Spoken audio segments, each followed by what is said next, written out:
Pemerintah Kota Banjarmasin kembali mengaktifkan penerapan Peraturan Wali Kota Nomor 68 Tahun 2020 tentang pelaksanaan penegakan hukum protokol kesehatan di masa pandemi COVID-19. Terhitung dari 21 Februari 2022 hingga batas waktu nangkada ditentukan, Satgas COVID-19 akan melakukan penerapan pengetatan protokol kesehatan dengan melakukan razia di tempat keramaian.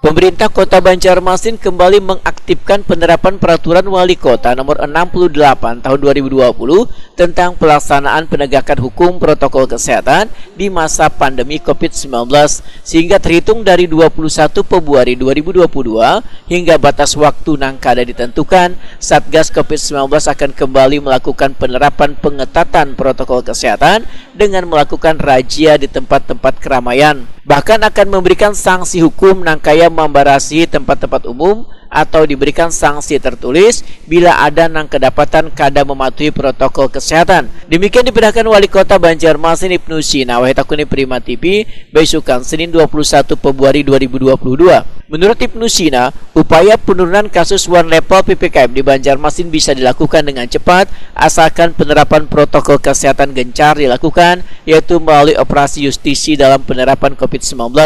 Menurut data yang didapat, Wahid melakukan rapat virtual dengan Menko Perekonomian RI ujar Ibnu Sina, secara teori kasus COVID-19 hampir mencapai puncak tertinggi di sebagian daerah di Indonesia.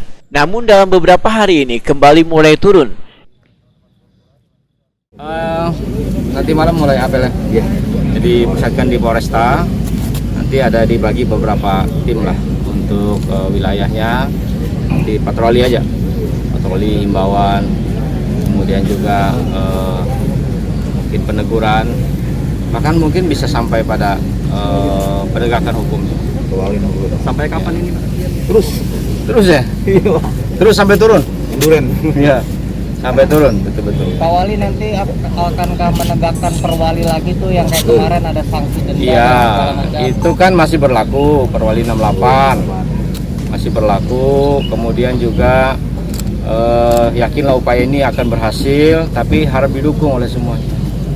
Data kemarin itu waktu Vikon terakhir dengan Pak Menko Perekonomian, secara teori kita itu hampir mencapai peaks-nya ya, puncaknya. Jadi ini mulai agak turun gitu. Mudah-mudahan karakter Omikron ini bisa cepat ininya, penularan cepat, tetapi cepat juga turunnya. Kemudian hospitalitasnya juga kecil. Kemudian yang dirawat juga kecil. Dari 2000 sekian yang kasus aktif, yang dirawat kan sekitar hanya 89 kalau tidak salah yang dirawat di rumah sakit. Ibnu Sina menambahkan, kasus pasien positif COVID-19 di Banjarmasin yang melakukan perawatan di rumah sakit sebanyak 89 orang dari 2.000 warga reaktif.